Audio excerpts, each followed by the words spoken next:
Benvidos a este espazo da Fundación TI que conta ca colaboración dos alumnos da nosa Escola de Imaxe Son na súa realización. Semana marcada polos temporais. Nun Sin 3 facemos balance deles.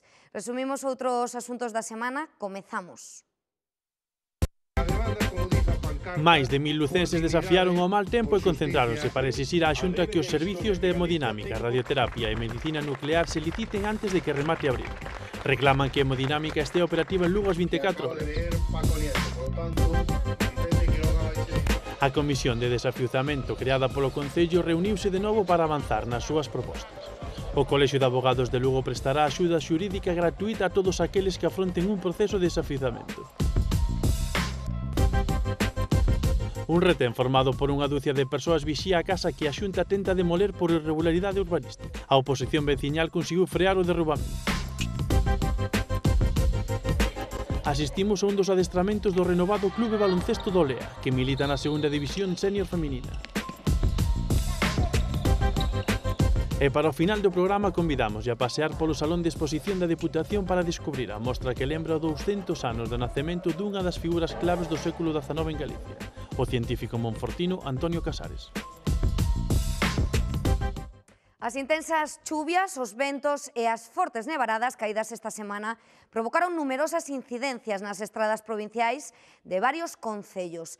A Deputación desplegou un equipo de emerxencia de 102 traballadores, 54 vehículos e 6 quitaneves para atender ca máxima celeridade as máis de 100 estradas afectadas desde a pasada fin de semana co paso da borrascagón.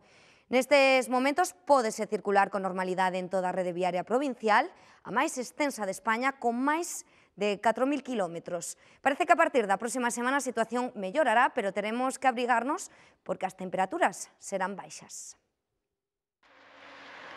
O primeiro gran temporal do ano sentiuse con forza na provincia de Lugo. Os efectivos do dispositivo provincial traballaron sen descanso os 2 días de maior intensidade do paso da chamada cicloxénese explosiva, atendendo de media unha incidencia por hora. Estamos traballando 2 persoas durante todo o fin de semana, son 2 funcionarios da Diputación operativos, máis o servicio que recibe os avisos que está conectado coa Guardias de Seguridade da Diputación, ou sea, durante as 24 horas todos aqueles avisos que se recibiron pasáronse a estas persoas e eles en función da urgencia ou non iban decidindo onde se actuaba primeiro e onde se actuaba despois. Rexistráronse un total de medio cento de incidencias en estradas de varios concellos de toda a provincia, que provocaron o corte de 20 delas. Unha das máis afectadas foi esta do Courel, onde as chuvias caídas abriron esta franxa no pavimento. O traballo do operativo fixo posible que se restablecera a circulación nun breve espazo de tempo e, afortunadamente, non houbo que lamentar ningún accidente. A falta de accidentes e de cousas graves e de incidencias graves demostra que o operativo cumpriu a súa función e iso é o máis importante para nosotros e o que nos produce satisfacción que despois de montar este servicio desta maneira nos últimos 5 anos, as carreteras da Diputación, repito, nun plazo razonable están listas, libres e pódese utilizar sin maiores problemas.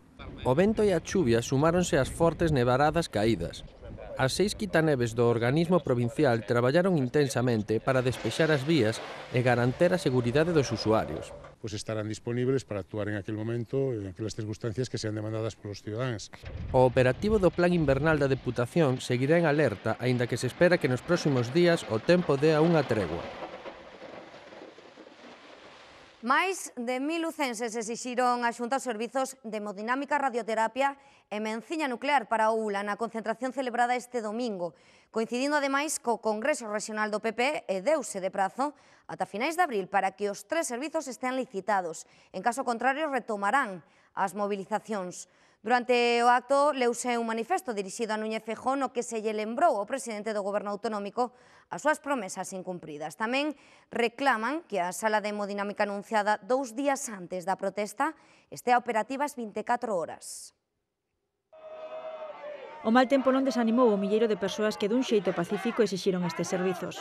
Moitos dos que acudiron a esta cita reivindicativa saben de primeira man o que supón, por exemplo, que o ULA non dispoña de servizo de radioterapia. Eu hai 3 días que fun a Coruña a facer todo isto que podía facelo aquí.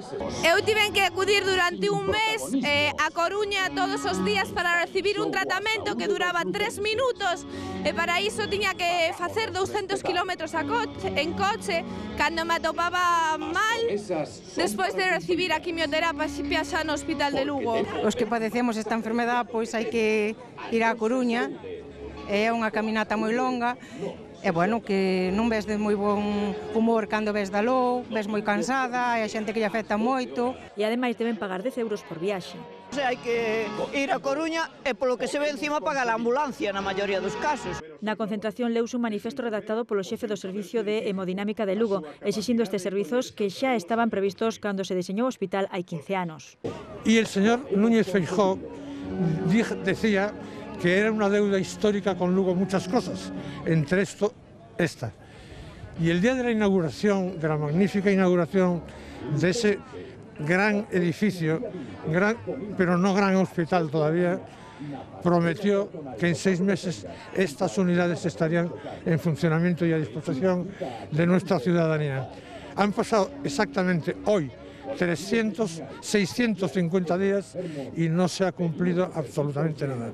2 días antes da movilización, o Sergas anunciaba que antes do verán haberá unha sala de hemodinámica, pero non estaría aberta as 24 horas. Con este movimiento hemos conseguido una migaja, que es sacarle, pensando que con eso nos van a calmar, lo de esa hemodinámica concertada con La Coruña. Pero nosotros lo que queremos es los 3 servicios, que es a lo que tenemos derecho, y que es, por no tenerlos, pues muchos lucenses se mueren. Hay que decirlo así con esa claridad. Es una cuestión de vida o muerte en muchos casos. Que vimos por algo moi importante que a todo mundo lle pode suceder. E según nos suelen informar os médicos, son cousas de segundos. Os colectivos convocantes valoran a resposta da cidadanía e dan de prazo ata abril para que a Xunta atenda estas demandas. Y ha decidido salir a la calle a reclamar lo que es suyo por necesidad y porque lo ha pagado con sus impuestos igual que cualquier ciudadano español. Y si en ese plazo, un plazo prudencial para a primavera, pois non están os 3, non un, nin medio, os 3 servicios, adoptaremos outras medidas reivindicativas. Seguirán loitando polo que consideran xusto e necesario para a saúde dos lucenses. Profesionais do ULA, como Miguel Ángel Fernández, que traballa directamente con enfermos críticos coronarios na UCI, considera positivo a implantación da sala de hemodinámica anunciada polo Sergas. Eso sí, sempre cando o servizo funcione as 24 horas do día, tal e como se acordou por unanimidade no Parlamento galego na anterior legislatura. Esa mesma iniciativa decía textualmente que se iniciaban os trámites para que a unidade estuvera aberta as 24 horas do día, igual en Ourense que en Lugo, e iso é o que nos parece moi importante.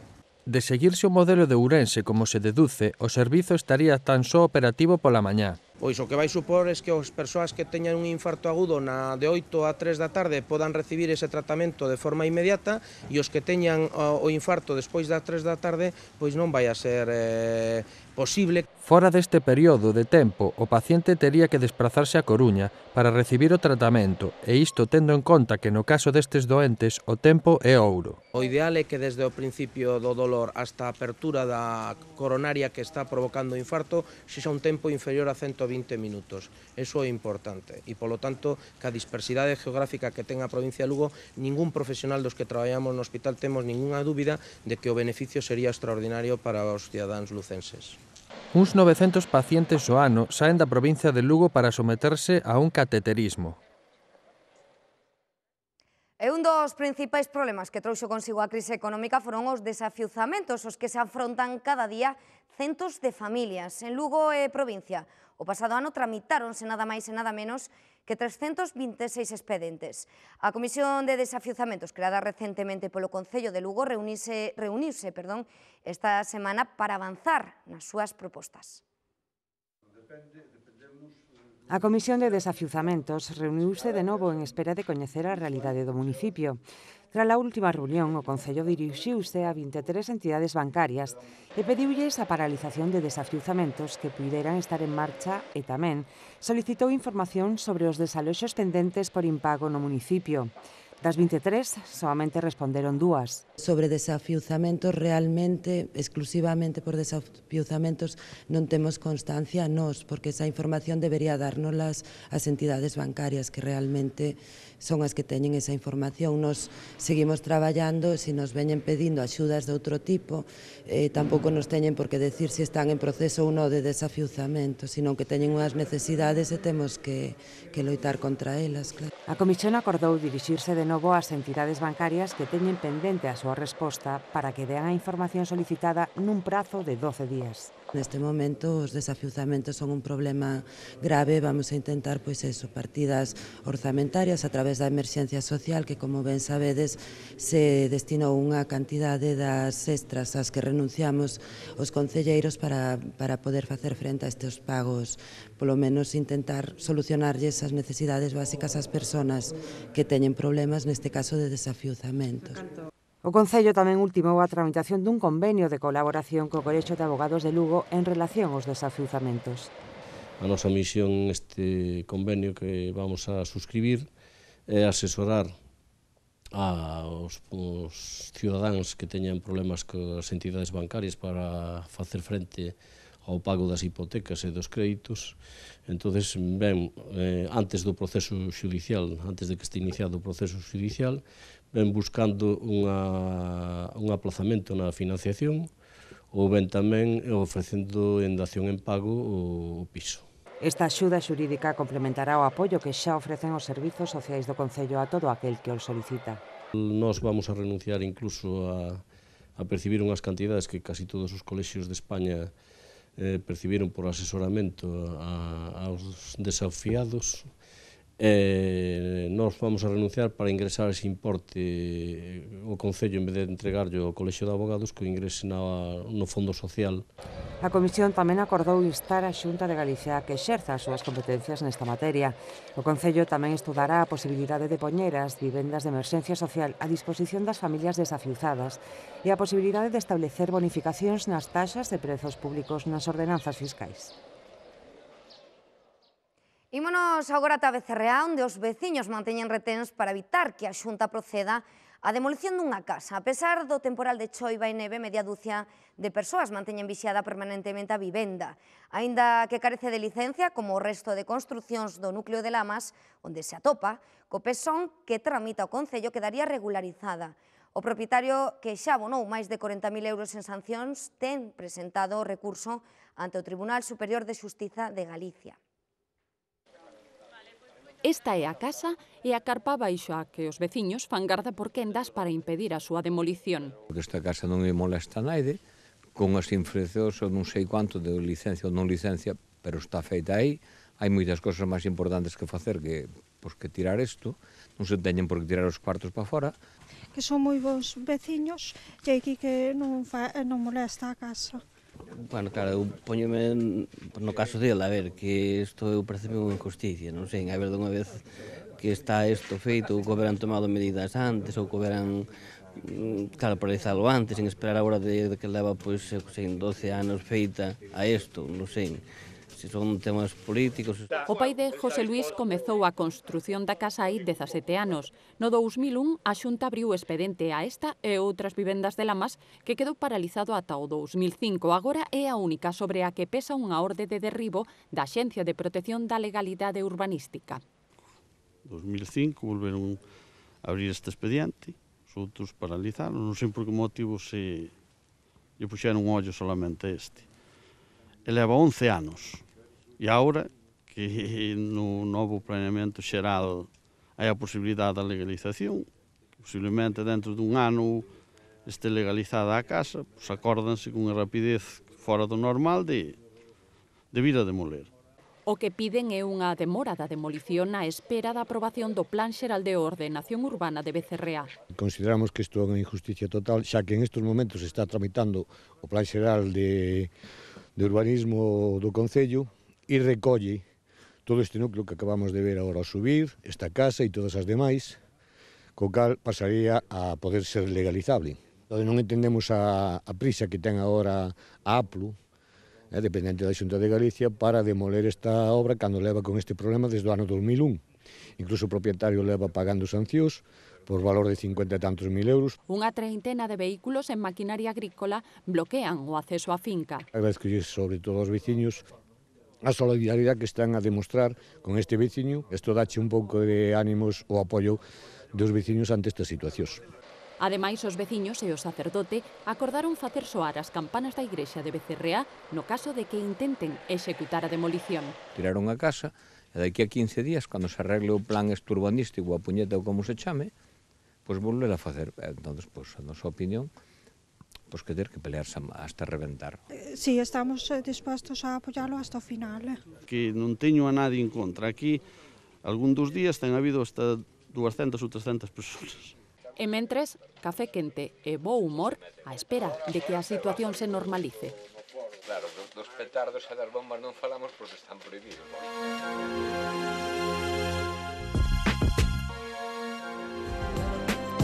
A deputada de Medio Ambiente, Sonsoles Izquierdo, presentou as conferencias abertas ao público que acollerá o Centro de Interpretación Terras do Miño durante o primeiro trimestre do ano.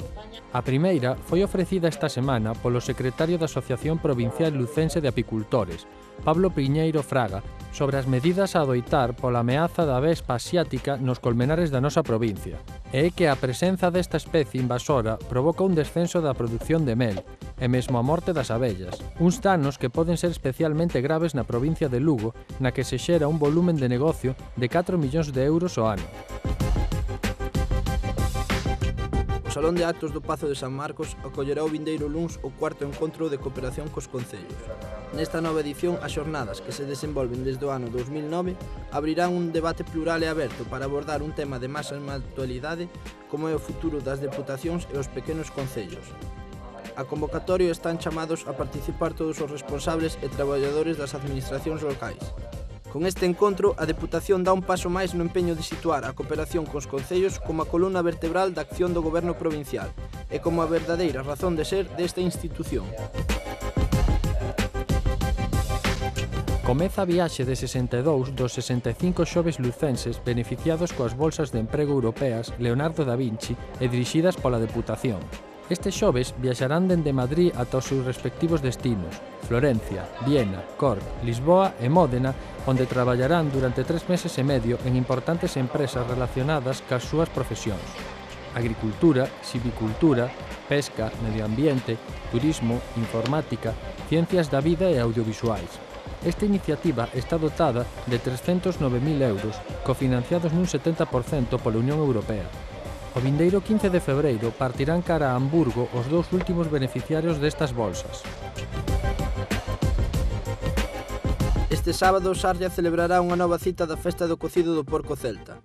O pabillón dos institutos da localidade reunirá máis de 400 comensais que poderán degustar dun menú típico elaborado con derivados desta exquisita especie autóctona, que foi vendida por vez primeira na comarca sarriá. A cita que chega á súa quinta edición está organizada polos establecementos hostaleiros, a Asociación Aso Porcel e conta coa colaboración da Deputación de Lugo. De feito, é unha das preto de 40 actividades que apoia o organismo provincial en toda a provincia para promocionar sectores estratégicos e produtos autóctonos claves para reactivar a economía lucense.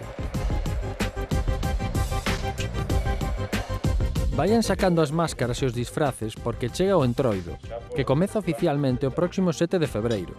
Nos concellos da provincia ultiman o programa de actividades que darán cor ás rúas no Entroido deste 2013. No sur xa arrincan esta fin de semana un dos máis ancestrais e singulares da provincia. O Entroido Ribeirao de Chantada dá o pistoletazo de saída este 27 de xaneiro, co domingo de Lambedoiro. En Monforte de Lemos, o vindeiro xoves 31 comezan as festas co tradicional xoves de compadres.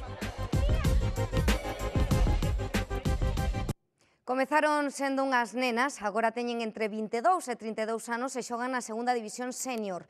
Son as xogadoras do Clube de Baloncesto Lea, un equipo que rexurdiu despois dun tempo alexado da competición grazas ao tesón das xogadoras que, ademais, dirixen o seu propio clube. Estivemos con elas nun dos seus adestramentos no pabillón de deportes de Castro Riberas de Lea. As primeiras en chegar prepáranse para iniciar o adestramento. As xogadoras incorpóranse segundo llo permiten as súas obrigacións fora da pista. a xente que está estudiando fora, non hai moita xente estudiando aquí en Lugo, e logo entre traballar e todo, pois é verdade que é moi complicado facer coincidirnos todas xuntas para poder entrenar. Traballo de enfermeira, entonces a turnos. A veces podo arreglar pois, os partidos, outras veces non, andamos así. Cada un ten o seu horario, cada unha tal, pero sempre chegamos todas a ter tempo para isto. Se che gusta, sempre tes tempo para as cousas. Compatibilizar os estudos e o traballo co adestramento non é o único reto. Desfixos o club por temas económicos, claro, entonces estuvemos un ano de parón. E ao cabo dese ano pois, decidimos nós tomar nosas rendas personalmente, constituir noso club. O Lea compite na segunda división feminina con outros 10 equipos de Lugo e A Coruña. Eu diría que ser unha liga provincial, que é na que nos competimos sempre, é na que teríamos que competir. O que pasa é que hai cada vez menos equipos, entón xa dende hai uns anos xuntan coa delegación da Coruña ou da de Santiago. Houve un ano que xogamos coa de Santiago, agora recentemente, antes do parón, xogábamos xa na da Coruña e agora este ano tamén. Malia que comezaron soas, agora contan co apoio dun adestrador. A min gústame o baloncesto, gústame moito o fútbol e o baloncesto tamén. O feito de ser amigos, botolles unha mão.